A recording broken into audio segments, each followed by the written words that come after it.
Welcome back to another episode here on Lucid Falls SMP. Today is going to be a pretty busy episode. We've got a lot to accomplish. As you guys might remember, we need to finish fixing up the wall behind the house here where we dug everything out to make room for it. And that means we need to start with moss, because we need lots of mossy cobblestone. And I don't feel like making a bunch of vines to do that. So moss is definitely where we're going to go with this, which means I need to make a moss farm. And if I'm making a moss farm, I might as well make a moss shop to sell the extra moss I'm going to get. So we're going to kind of pivot from this problem we need to fix by solving a problem and creating an opportunity for ourselves. Because, you know, the shopping district's starting to grow. I want to be able to participate, and I'm pretty poor. As you can see, I'm still working with iron armor here. So I need to get some diamonds so that we can get our gear situation sorted, we can get our shop situation sorted, which means we can get our mountain situation sorted. So we got a lot to do. Let's get started. Turns out if you're going to sell moss, you need to have moss. I have the regular kind, but I still need the pale moss. Jazz happens to have it, and I need to drop off these leaves and wood that I owe her from the last episode. So I'm going to pack it up in this backpack, head over, and make a little trade with her. I'll give her this stuff, pick up a piece of pale moss, we can come back here and get started on everything we need to do to get this moss farm going.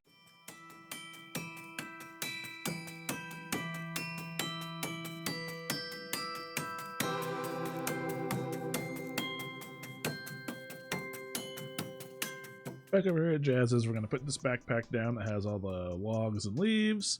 We'll leave it here and put a little note. And let's see, what should we say? Maybe better late, like that. Better late than never, I think. Yeah. Welcome to my base. Thank you. My daily experience. There you go. I killed him. Okay. Okay, so I looked, and you're right. I used them and forgot to put them back. No, you're fine. So you're not crazy, and I'm not crazy. So they were supposed to be. They were Top supposed to be one. in there. Yes. Yeah. I was like, but that does not look right. Yeah, they were supposed to be there, but I didn't put them back when I used them. No, it's all good. It's all good. I got that for you. Oh, in the nether. thank you for my collection. I'll probably keep the bad omen bottle. Oh yeah, I got a few of those too. Oh, do you? If you ever want to, yeah, if you ever want to go do trial chambers, I got a bunch of those. I do, kinda. They're fun. I have one beneath my base. We could always do that one too. Ooh, okay. So Yeah. I'd like to explore that one as well. Okay. That's where I get all my slime. Is it? Yes. I I found the slime spawners. I've only done this. That's the one area. I haven't explored the rest of it. okay. So I entered it, saw the slime, and was like, yes. I haven't done the rest. I'm gonna put my iron farm over there. Oh, here you can see I have volunteers. I'm just gonna use one of them, but I have a backup, you know. Yeah. I messed up real bad. I had to kind of redesign the iron farm I had, and I had the zombie in a boat, and I was trying to get the boat to like just shift over a block or two. So I was like, I'll hop in the boat, I'll drive him over. But I guess the boat was oriented the opposite way I thought it was. So when I jumped in and went to move, I moved him into the block that was separating him from the villagers. And so he managed to zombie all three of the villagers and kill himself in one fell swoop. Oh, that hurt. Painful. Yeah, that hurt. Yeah. So I had to like throw a bunch of crap in there, get them to pick stuff up, then go make potions, heal them after separating them out. Because the first time I healed them, I didn't separate them from their little chamber. So the first one turned into a villager, then the other two zombies killed him, then they turned, and then he killed them back. Did you record it? No, I wish I would have. It was a whole thing. I didn't even think anything. It was just, I'm just healing villagers. I don't need to record that. Here I am in that iron farm. And as you can see, I probably should have been recording. This thing's been working really good. We've got plenty of iron. Need to make another pair of shears because these ones aren't doing so well. This iron farm is situated inside of that building that was on the hill, kind of opposite where we're at. I converted it into an iron farm. Just a nice, convenient place to have it. All right, we're headed into the shopping district. We've got ourselves a spot picked out, but there's a new shop that we're going to check out. It sells some of the furniture, and I think there's a few items in there that we may want to purchase to use on our moss shop, which is going to go right over here next to Spiral's really nice looking Froglight shop, which we're definitely going to be making some purchases from. So I think it's down here. Yeah, this looks like the right spot. Pirates and mates only. What is this? To enter and make purchases, you must do the following. Buy a pound of flesh from Skullfang's barrel, enter the cave with caution, find Jack's office, get instructions from Jack. Buy Jack's... He wants 32 diamonds just to shop here? I'm not doing... No way. I'll fix... Ow. I'll buy some different furniture to use. That's crazy. Fine, we're doing it. Okay, let's see. Jack's office. Where is Jack's office? Aha! We found Jack's office. Obey the captain or learn to swim. No riffraff allowed. I'm not sure I should go in if it says no riffraff allowed.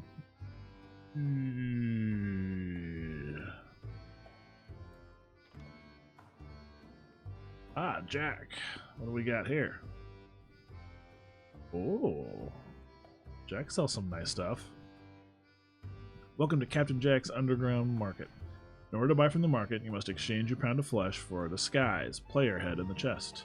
This disguise is for your own protection, not simply for my amusement. Ha ha ha. The shop attracts a rough clientele, so blending in is key. Try on a few heads and find the perfect pirate persona.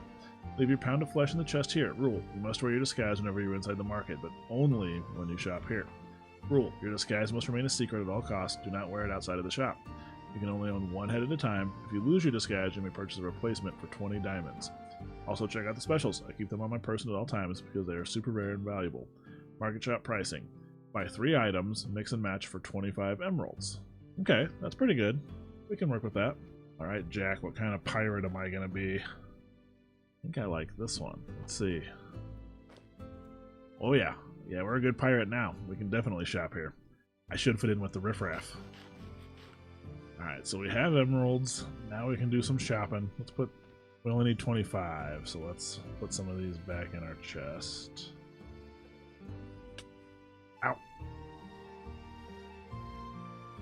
This place is dangerous. Well, this pirate has decided to buy 2 lamps and a modern light pendant.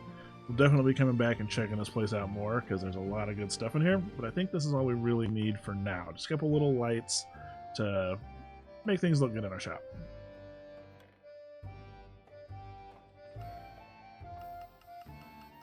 He didn't even keep our emeralds. That animal. Since we're here, let's go ahead and check out the Froglight shop. Maybe we'll make a purchase. I believe it's 1 stack per. Yeah. Okay. Awesome. So we'll buy one of these, one of these, and one of these. Indigo's Flower Shop. Okay. What do we have here? Anything up here? Oop. Okay, good deal. Yeah, there's all kinds of stuff in here. So I know for sure I'll be shopping in here once I need some flowers. Yeah, let's get out of the shopping district here and let's head back over to the spawn village. Let's go check out what we need to get book-wise to set up our diamond armor. The only thing I think I need is protection 4 now, and we should be good to go. We can get out of this stuff. So we need portal exchange, mason and toolsmith, armor and weapons. Library, that's what we need. Oh, we passed it, leaving the shopping district, it looks like. Aha! Mending and breaking. I don't think you have what I need. Nope. Section 4, yep, and we got our 4 books we just bought. So, thank you, Morrison. I think it's time we go and get ourselves situated on our armor. That feels good to finally have protection armor. Diamond. It's been a long time coming. We've needed this. I won't feel so scared going through the nether anymore. And now that we have our moss, we went ahead and made a moss farm. This is not my design. I'm not good enough to do that. So I will link in the description where I got this moss farm from. But we've been running it for a while, and we have all the moss we could really want or need. Where does that go? Right here. We have even the new modded moss that we are using, the glowing moss block. We've got all of the azalea bushes. We've got the carpets. We've got the pale carpets. We have the glowing moss carpet. And we even have glow shrooms, which I didn't know were a thing. It's part of this mod pack. It's a mushroom that gives off light levels. So we're going to sell those in the moss shop as well, so it's just kind of a byproduct of what we're doing. The other nice thing about this moss farm that I like is it gives us bone meal. So we're going to have plenty of good building material, plenty of bone meal. This thing's going to set us up for the future really nicely. And we're going to start making all the mossy cobblestone we need to get our terraforming project finished up. But before we do that, let's go ahead and do this shop. I think it's going to help us out a lot. We'll be able to get diamonds, we'll be able to make some money, and it'll help us to work on projects going forward. Alright, back over in the shopping district. I put down some chests, and I've been gathering supplies for a while. I think we have everything we need. It's time to get this moss shop going.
And we finished the moss shop. I'm pretty happy with this one. It looks really nice. We can go inside and check out what we've done inside. We've got our regular moss, we've got our pale moss, the glowing moss. We've stocked everything, and we're selling it for either a diamond or 5 emeralds per 2 stacks, since we can convert 5 emeralds to a diamond with some of our villager trades. We'll get more carpets and more of the glow shrooms in here. We'll end up putting our azalea bushes over here, maybe on this side. I'm not sure if we'll stock anything on the top. I really like our custom paintings we have on here too. They look really nice. We bought some fairy lights to put up from that stingy pirate, Jack, that stole our emeralds and just burnt them up. Can't believe that guy. That was ridiculous. If we come back outside, we can kind of get a nicer look here. Come into our little cheaty cam. Check out some of our windows and decorations. I'm really happy with how this turned out. I think we're going to make a decent amount of money selling our moss in here. So let's head back to the base and kind of get planned out and discuss what we're going to do next time. Well, we made it back home. Our shop is in place. I'm really excited about it. So it's time to start planning what we're going to do next time. We for sure have to figure out something to do with this chest monster. We got to get all of our stuff moved in down to our actual house. There's plenty of room in there. We'll get it sorted out on the inside. We have to finish the mountain, the terraforming around it. That has to get done. There's no way around it. That's definitely... Well, hello there. This is a magic tree. Not because it just popped up out of nowhere, but that's actually what it's called. It's called a magic tree from the Biomes of Plenty mod that we're using. It's pretty cool. It's like a nice blue color wood. Where was I? Oh, we're discussing our plans. So, we're going to get this all taken care of. We're going to fix the terraforming on our mountain. And believe it or not, the server has already beat the dragon. And I wasn't there to participate. I had some family stuff going on. So I think we're going to make our way to the end and get an elytra so we can actually fly around and get a better bird's eye view of this place. The cleanup of all the stuff behind me here, getting everything organized, I'll probably do that off camera, maybe on a TikTok live stream. I'll link my TikTok account below if you guys want to come over and check that out. But with that said, I will see you guys in the next video.